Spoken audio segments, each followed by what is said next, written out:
Publicación en redes sociales de Roberta Hodgman, 9 de agosto de 2006. Por favor, no dejes que mi marido Mar está desaparecido y estoy muy preocupada por él. Adjunto una foto a esta publicación de cómo se ve. Difunde esto lo más que puedas. La última vez que lo vi saliendo hacia el metro fue el 7 de julio, caminando hacia la estación Quinta Avenida, calle 59. Si alguien lo ha visto, comuníquese conmigo o por el correo electrónico a roman@. Entrada del diario de Roberta Hodgman, 11 de agosto de 2006. Me regresó hoy. Hay algo mal con él.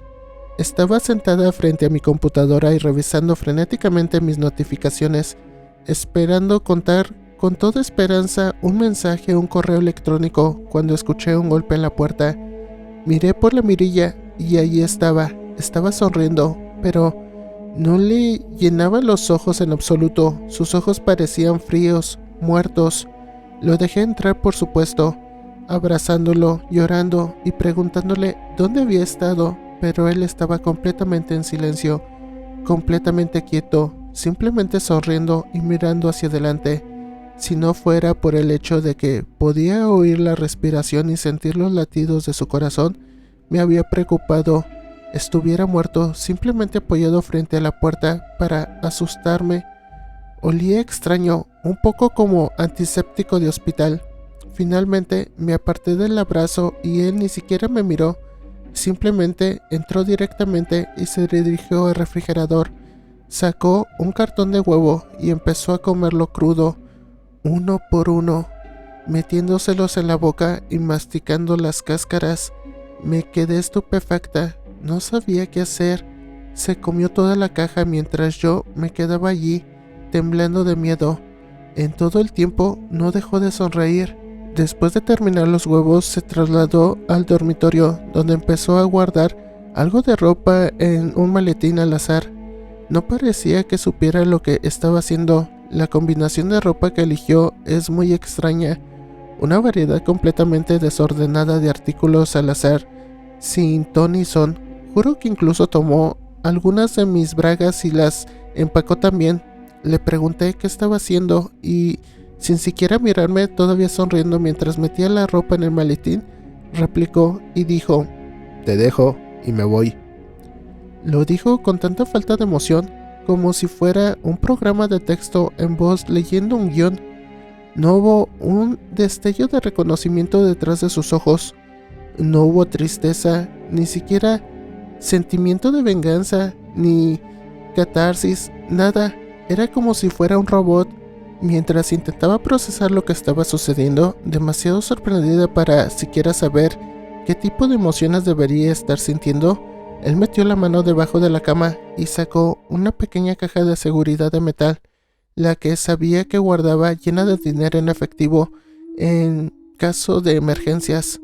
Lo metió también en el maletín, antes de finalmente cerrarlo con un clip y salir de la casa. Lo detuve. Mi shock se había desvanecido lo suficiente como para sentirme enojada. Le grité que no podía irse así, que llevábamos 5 años casados, que si pasaba algo me podría decir todo tipo de cosas. Seguí gritándole y sollozando hasta que finalmente no pude decir nada más y me dolía la garganta por el esfuerzo. Todo el tiempo se quedó mirándome fijamente, sonriendo como un idiota. No estoy orgullosa de ello, pero le di una bofetada solo para ver si reaccionaba. Ni siquiera se inmutó. Después de eso, ya no estaba enojada, tenía miedo. "Por favor, apártate del camino", dijo, completamente neutral, ya sea ignorante o indiferente de la marca roja en su rostro donde lo había golpeado. Su sonrisa no se había desvanecido. Hice lo que él dijo. Salió por la puerta y lo vi continuar tranquilamente en dirección a la estación del metro. No sé qué hacer. Llamé a la policía, por supuesto, pero parecen pensar que estoy exagerando porque mi marido me dejó. Simplemente no tiene sentido. No sé qué le hizo actuar de esa manera. Ni siquiera estoy segura de que fue Mar. Se parecía a Mar, su voz sonaba como Mar, pero no había nada detrás de sus ojos, no había alma. Era como si alguien le hubiera quitado la piel y la estuviera usando como un traje. Carta escrita por la fallecida doctora Elsa Hudson a su hija Hannah Hudson el 13 de septiembre de 2007. La carta fue tomada como prueba por la policía tras la desaparición de Hannah Hudson el 2 de octubre de 2007.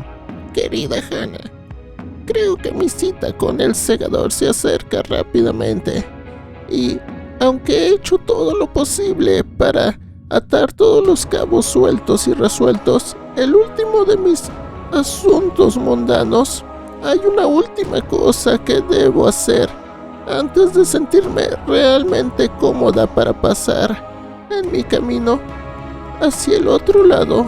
Hay algo que nunca le he contado a nadie más, algo que he tenido que mantener en secreto durante más de una década, y no me sentía bien si no se lo dijera a nadie.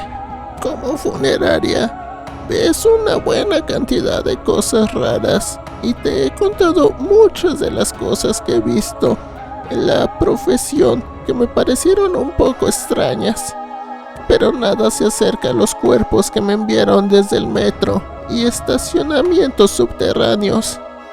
El primero que vi apareció en 1989, creo en algún momento durante el invierno. Me temo que no recuerdo bien la fecha exacta. Habrá que perdonar el recuerdo de una anciana. En cualquier caso, era un John Den. Recuerdo del nivel más bajo de un estacionamiento en el centro. No había signos de violencia ni nada por el estilo, pero lo que hizo que me enviaran el cuerpo para hacer la autopsia fue su rostro. Era una sonrisa intensa que parecía algo más que los rictus que a veces ponen debido a rigor mortis. Quería que viera si había algún signo de veneno o algo así. No los aburriré con los detalles de lo que descubrí durante la autopsia, porque francamente no fue mucho. Casi todo parecía completamente normal, en todos los aspectos. Nada en la sangre ni nada por el estilo. Todo excepto el cráneo. Casi había terminado la autopsia e iba a dar por terminada la noche cuando lo noté. Una leve cicatriz en un anillo alrededor de la circunferencia de la cabeza. Casi imperceptible, por supuesto, que tenía que comprobarlo, así que saqué la sierra para huesos y abrí el cráneo. Lo que vi me sacudió hasta la médula. Había más metal que material cerebral, un hilo de microchips y cables de silicio. Muy médico, no ingeniero, así que no sé exactamente qué era, pero sí sé que no tenía por qué estar en el interior del cráneo de un hombre, vivo o muerto. A juzgar por las curadas que estaban las cicatrices alrededor de la cabeza, debe haber estado vivo durante algún tiempo después de que le implantaran esa basura. Ahora sé que hoy en día algunas personas tienen esos implantes experimentales para ayudar con ciertos problemas cerebrales y cosas así. Pero tengan en cuenta que eso fue hace más de una década, cuando esas cosas estaban firmemente en el dominio de la ciencia ficción. Tan pronto como me recuperé del shock inicial, llamé inmediatamente a mi jefe a su oficina y le expliqué lo que encontré. Cuando terminé de describir el cuerpo, se quedó muy callado durante unos segundos. Me preguntaba que la línea se estuviera cortando y estaba a punto de colgar y volver a llamar, pero finalmente rompió el silencio y dijo: «Espera ahí, tengo que hacer una llamada». Entonces esperé. Resultó que no tuve que esperar mucho, solo media hora como máximo. Sin llamar, un grupo de 4 hombres con trajes negros y gafas de sol irrumpieron por la puerta de la sala de autopsias, avanzando a paso rápido. Todos ellos estaban sonriendo, 3 de los extraños hombres se ocuparon de empacar el cadáver en una bolsa para cadáveres, sellando los órganos y extraídos en bolsas de plástico. Mientras tanto, el cuarto se acercó y me habló directamente. Hola, señor o señora. Entiendo que lo que cree haber visto es impactante y perturbador para usted. Lo mejor para su salud mental es olvidar lo que cree haber visto. El cuerpo al que le realizó la autopsia era completamente normal, en todos los sentidos. Si alguna vez cree que vuelve a ver algo como esto, llame a este número. Presionó una tarjeta de presentación en mi mano, completamente en blanco, excepto por un número de teléfono impreso en tinta negra. Mientras hablaba, los otros 3 terminaron de sellar el cadáver y uno de ellos sacó la cinta de la grabadora que usaba para hacer los informes de la autopsia y se la llevó en el bolsillo. Me sentía aturdida. Todo estaba sucediendo muy rápido. Los 3 hombres recogieron la bolsa para cadáveres y comenzaron a caminar hacia la puerta. El hombre restante se acercó a ellos. «¡Espera!», grité. «¿Quiénes son ustedes? No pueden hacer esto simplemente. Esto es evidencia». El hombre que había hablado antes giró sobre sus talones para mirarme una vez más y dijo algo que nunca olvidaré. Sin perder el ritmo, recitó mi nombre, Hannah, junto con mi dirección, mi número de teléfono, mi tipo de sangre y mi número de seguro social. La amenaza de lo que sucedería si hablaba de lo que había visto estaba implicada. A lo largo de los años he visto mucho más cuerpos como ese de 1989. No tuve que abrir el cráneo para asegurarme. Todos tenían la misma sonrisa y la delgada línea blanca alrededor de la cabeza. Siempre se recuperaba de algún lugar subterráneo, siempre en un metro, siempre en un apartamento o en un sótano. Incluso se encontró uno en una cueva. Siempre que sucedía, yo obedientemente llamaba al número y llegaban hombres sonrientes con trajes negros. Me decían que olvidara lo que había visto y se iban con el cuerpo. Lo que me molesta es que con el paso del tiempo comencé a ver esos cuerpos cada vez con mayor frecuencia. Al principio solo aparecían una vez cada 2 años aproximadamente, pero cuando dejé de ser funeraria en 2003, los veía cada 6 meses. Te digo esto porque eres la única persona a quien puedo decírselo. No me importa lo que me pase en este momento. El cáncer ha progresado lo suficiente como para saber que no existe ningún peligro real para mí. Pero sé que aún pueden hacerte daño. Después de leer esta carta, quémala. No le digas a nadie lo que te he dicho. Carta de Michael Mora, enviada a la Sociedad de Objetos Voladores No Identificados de California, 3 de noviembre de 2007. Es poco probable que alguna vez haya sido investigada seriamente, ya que CUFOS se disolvió formalmente el 15 de noviembre de 2007. A quien le interese, no estoy realmente seguro de si ustedes son el tipo de personas a las que debería enviarles esto. No puedo decir que tengan ninguna evidencia, al menos no realmente. E incluso si la tuviera, lo que vi solo está relacionado tangentemente con los ovnis. En el mejor de los casos, déjame empezar con el principio. Solía trabajar en un edificio de oficinas en el centro de Oakland. Trabajé en el sótano, manteniendo archivos de todos los documentos necesarios para que una empresa de ese tamaño siga operando dentro de los límites de la ley. No era exactamente un trabajo glamoroso, pero la paga era decente y apreciaba la soledad. Solía siempre tomar el ascensor hacia el sótano, no realmente por una necesidad real. Para ser honesto, soy más que capaz de bajar las escaleras, pero simplemente disfrutaba la sensación de movimiento. Sé que suena tonto, pero fue solo una pequeña forma de alegrarme un poco el día. De todos modos, hace unos 3 meses recuerdo haber presionado el botón para bajar a nivel del sótano.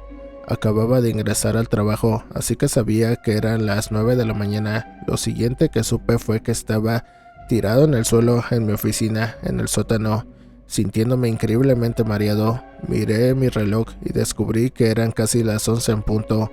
Había perdido casi 2 horas de tiempo. Ahora bien, yo estaba especialmente familiarizado con los diversos síntomas tradicionales, digamos, de la abducción en ese momento. Terminé yendo al hospital, preocupado de haber sufrido algún tipo de derrame cerebral o algo así, pero los médicos me dieron el visto bueno. Sin embargo, no podía dejarlo pasar. Era profundamente perturbador haber simplemente olvidado casi 2 horas de un día sin explicación de lo que había sucedido. Ya nunca me sentí cómodo en el sótano y casi me daba un ataque de pánico con solo pensar en entrar en un ascensor. Ninguno de mis compañeros de trabajo recordaba haber visto nada extraño, pero eso no es una gran sorpresa dado que a menudo pasaba días sin interactuar con nadie con quien trabajo. Al final terminé buscando un hipnoterapeuta para intentar descubrir lo que pensé que debían ser algún tipo de recuerdos reprimidos. No me llevó solo una sesión, tuve que volver durante semanas y semanas, pero al final recordé lo que me había pasado. Ahora casi desearía no haberlo hecho. Realmente espero que los escépticos tengan razón, que la hipnosis simplemente hacía que uno susceptible a la sugestión y que lo que creo recordar sea fantasías. Haría todo mucho más fácil. Lo que sigue es hasta donde recuerdo lo que me pasó ese día. El ascensor no dejó de bajar. Normalmente solo se necesitan unos 30 segundos para llegar desde la planta baja al sótano, pero esta vez continuó. Empecé a entrar en pánico y apreté los botones para intentar detener el ascensor, pero nada funcionó. Podía sentir mis oídos estallar por el cambio de elevación, como cuando un avión comienza a descender. Después de unos 15 minutos el ascensor se detuvo con un fuerte ruido, entonces las luces se apagaron. Poco después de que me sumergiera en lo que parecía una oscuridad total, las puertas del ascensor se abrieron y me encontré siendo agarrado por personas que no podía ver. Intenté defenderme, golpeando y pateando lo mejor que pude, pero fue en vano. Simplemente me arrastraron hacia la oscuridad y no pude resistir. No era oscuridad total como había pensado originalmente. Cuando mis ojos se acostumbraron me di cuenta de que había una leve fosforescencia cubriendo las paredes del túnel por el que me arrastraban, y pude distinguir vagamente las formas de personas que me habían llevado. Parecían ser personas comunes y corrientes, vestidas con ropa de calle normal. Sin embargo, parecía haber algo vagamente mal en sus caras. Todos parecían estar sonriendo demasiado intensamente. El túnel estaba totalmente cortado en forma rectangular y parecía tallado en roca viva. En ese momento había dejado de resistirme y cuando notaron que ya no estaba luchando, me dejaron caminar solo, sujetándome de los hombros para asegurarse de que no saliera corriendo. A medida que nos adentrábamos en la oscuridad, pasamos a una especie de enorme caverna. Debía haber sido tan grande como un campo de fútbol al menos. Al igual que los túneles estaba poco iluminado, pero podía distinguir lo suficiente como para tener una idea general del tamaño del lugar. Lo que me hizo jadear fue el objeto que vi en el centro de la habitación, un gran disco de metal del tamaño de una casa, asentado sobre 3 patas de metal, como un tren de aterrizaje. Apilados alrededor del objeto había varias personas con los que parecía ser equipo de soldadura, y de vez en cuando veía chispas volar, como si lo estuvieran reparando. Nunca lo vi en movimiento, pero solo puedo suponer que era una especie de platillo volador. Finalmente cruzamos la sala, que ahora solo puedo considerar como un hangar, y me llevaron a una sala circular más pequeña, donde me ataron a una fría mesa de metal. Fue entonces cuando vi uno de ellos. Estoy seguro de que has leído suficientes cartas como para saber cómo son.